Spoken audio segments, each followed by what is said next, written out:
Filmi series Bengali চ্যানেলে আপনাদেরকে স্বাগতম। শেষ কল এপিসোড 1।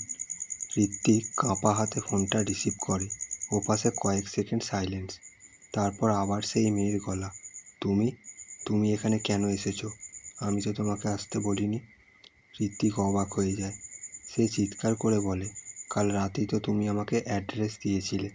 ওপাশে মেয়েটা ধীরে বলে, অসম্ভব, কারণ আমি 3 বছর আগে মারা গেছি। Call disconnected. ঋত্বিকের পুরো শরীর ঠান্ডা হয়ে যায়। সে দৌড়ে বাড়ি ফিরতে চায়, কিন্তু হাউস থেকে বের হওয়ার সময় ডায়েরির ভেতরে থাকা একটা ফটো পড়ে যায়। ফটোটা তুলে দেখে ঋত্বিক শক খায়, কারণ ফটোতে মেয়েটার পাশে দাঁড়িয়ে আছে ঋত্বিক নিজেই।